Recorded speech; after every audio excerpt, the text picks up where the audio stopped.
Masya Allah, tabarakallah, alhamdulillah balik lagi di podcast ini ya. Jadi hari ini aku mau bawain seperti biasa 2 testimoni panjang dari salah satu pejuang Riyadhah. Kita langsung aja bacain. Ini yang pertama datang dari Kak Ami Store, Al-Rahma Store. Jadi beliau kirim testimoninya di grup Riyadhah. Jadi buat teman-teman yang belum masuk ke grupnya, buruan masuk. Karena saat kita Riyadhah, kita juga butuh support dari teman-teman yang sevibrasi. Biar sama-sama menjaga keistiqomahan, ada yang ngingetin kita buat Riyadhah W40H kayak gitu ya. Dan ini gratis ya, nggak ada berbayar atau apapun. Bisa langsung aja cek link di description box. Langsung aja, bismillahirrahmanirrahim. Kak, saya mau berbagi cerita ya. Alhamdulillah saya sudah mengerjakan Riyadhah ini selama 22 hari. Allah memberikan kenikmatan yang luar biasa.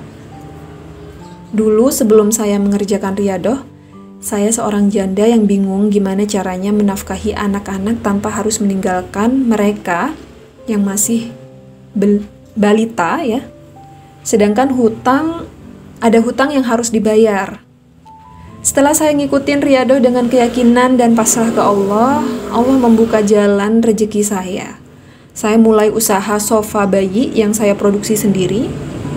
Alhamdulillah sekarang usaha saya berjalan hingga sudah tembus 100 pieces. Masya Allah. Untuk saat ini alhamdulillah saya sudah bisa mulai mencicil hutang-hutang saya. Saya mengerjakan Riyadhah duha, tahajud, dan sholawat rawatib yang tidak ditinggal. Alhamdulillah banyak banget kenikmatan yang saya sudah rasakan. Masya Allah. Itu testimoni dari Kak Ami Store. Benar ya teman-teman, saat kita udah ngerasa nggak ada yang bisa nolong kita, masalah kita nggak ada yang bisa bantu, ingat, kita punya Allah. Kita punya Allah yang maha kaya dari segala-galanya, maha kaya sekaya-kayanya, sealam semesta ini. Kalau seandainya kita pasrahnya sama Allah, kita yakinnya sama Allah, kita mintanya sama Allah, kita gantungin semuanya sama Allah ya, insya Allah, Allah pasti bakalan bantu asal keyakinan itu pasti ada. Kita yakin pasrah kalau Allah tuh bakalan bantu. Seperti Kak Ami ya, mungkin beliau ini mikir siapa ya yang nanti bakalan bisa bantu. Sedangkan kondisi saya sekarang ini harus menafkahi anak yang masih balita kayak gitu. Tapi Masya Allahnya beliau ini benar-benar bergantung sama Allah. Langsung gercep kayak gitu ya. Riyadhah langsung gercep, sadar bahwa Allah itu bisa bantu, bisa nolong dalam hal apapun, dalam situasi apapun. Allah lagi, Allah dulu, Allah terus. Kalau kata UYM, Ustadz Yusuf Mansur. Ya, ini bisa dipraktekin buat teman-teman yang mungkin sekarang juga lagi kebingungan mau bisnis apa, mau kerja apa, rezeki kok susah banget. Ya mungkin kita nggak pernah ngobrol sama Allah. Kita nggak pernah minta sama Allah nih. Kita berharapnya ya sama kerjaan kita bergantungnya sama kerjaan kita. Kalau nggak dapat kerjaan, pasti nggak dapat rezeki kayak gitu ya. Coba deh minta sama Allah, obrolin sama Allah. Apa permasalahanmu? Curhatin sama Allah. Yang nggak pernah sholat tahajud, coba bangun. Mulai nanti malam bangun, minta sama Allah. Ceritain semuanya sama Allah. Kalau bisa nangis dah sejadi-jadinya. Allah itu maha pemurah, Allah itu maha penyayang. Jadi Allah itu malu kalau seandainya kita udah minta sama Allah, kita menengadahkan tangan sama Allah, terus kita pulang nggak bawa apa-apa. Ya meskipun kadang ada sih prosesnya yang lama kayak gitu ya, keajaiban dari Allah, tapi yakin Allah itu maha melihat, maha mendengar. Sekecil apapun hati kita ngomong sama Allah, itu pasti didengar sama Allah. Beda ya kalau sama manusia. Testimoni kedua dari Kak Dia, sedikit cerita. Saya diusir sekitar 3 bulan lalu karena hutang saya yang menumpuk. Saya berhutang juga bukan untuk gaya hidup, tapi untuk kebutuhan hidup. Tapi hutangnya itu riba. Akhirnya saya diusir dari rumah, dijauhkan dengan anak 3 bulan, benar-benar di titik terendah, bahkan sempat sakit. Di situ saya rutinkan walaupun kadang bolong sholat sunnah, yasin waqiah, ratib al-hadad, ratib al-atos, sholawat adribni, beberapa amalan zikir, baca Quran. Kebanyakan saya genjot di waktu subuh sebelum beraktivitas atau setelah maghrib, dan gak lupa sholawat Jibril. Alhamdulillah hati tenang walaupun utang belum lunas, tapi Allah kasih jalan. Alhamdulillah aku keterima sebagai supervisor tanpa disangka-sangka dari beberapa lamaran.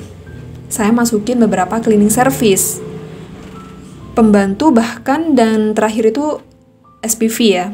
Saya pasrah aja, yang penting kerja. Alhamdulillah nggak disangka-sangka malah keterima sebagai SPV. Masya Allah, tabarakallah ya. Beliau ini diusir 3 bulan, sekitar 3 bulan, dijauhkan dari anak-anaknya kayak gitu ya. Terus beliau pasrahin semuanya sama Allah, tapi juga nggak cuma pasrah aja. Beliau ningkatin nih amalan-amalan, riadoh-riadohnya ya, yang seperti yang udah disebutkan tadi. Terus beliau bergerak juga nih, ikhtiar. Ikhtiarnya apa? Ikhtiar buminya. Ngirim lamaran kerja, nggak cuma diem aja, ngirim lamaran kerja ke sana kemari. Pokoknya setiap ada lowongan kerja kayak gitu ya, beliau masukkan. Dan yang ternyata dari beberapa lamaran itu, yang terpilih adalah lamaran kerja yang lumayan sebagai supervisor kayak gitu.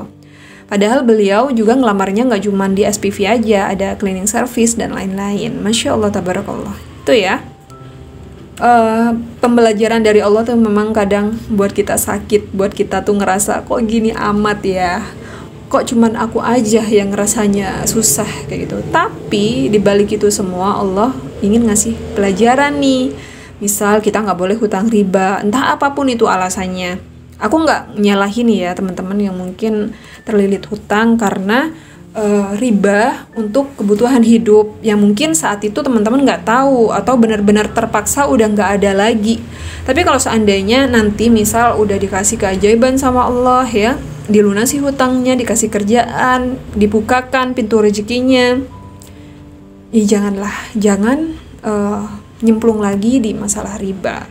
Jangan sampai kita jatuh ke lubang yang sama kayak gitu ya. Ya meskipun Allah itu maha pengampun sih, tapi kalau bisa ya janganlah. Kita minta aja terus sama Allah, kita genjot aja doanya sama Allah, kita genjot aja riadohnya. Jangan sampai kita ya dijauhkan nih. Jangan sampai kita ngulang lagi, riba lagi, ngutang lagi. Kalau bisa kita nih yang ngutangin orang-orang. Gimana caranya, ya kan?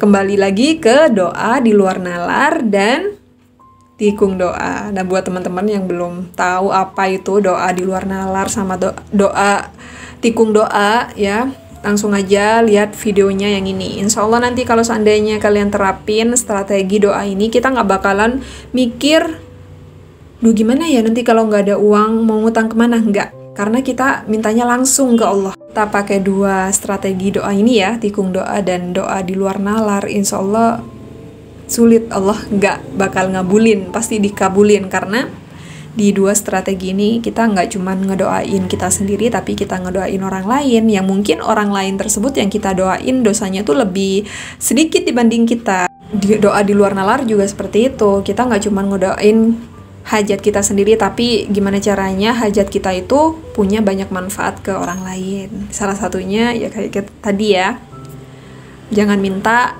doa lunas hutang, tapi jangan cuma minta doa dilunasi hutang, tapi minta juga sama Allah gimana caranya kita lunas hutang, tapi kita juga bisa ngutangin nih sama orang, sampai orang-orang itu yang ngutang ke kita nggak usah bayar, misal kayak gitu.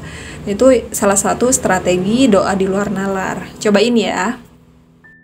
Cukup itu aja dulu podcast kali ini, semoga jadi bahan pembelajaran buat teman-teman ya. Semoga tetap istiqomah, semakin semangat riadohnya. Kita jumpa lagi di podcast berikutnya. Wassalamualaikum warahmatullahi wabarakatuh. Bye-bye.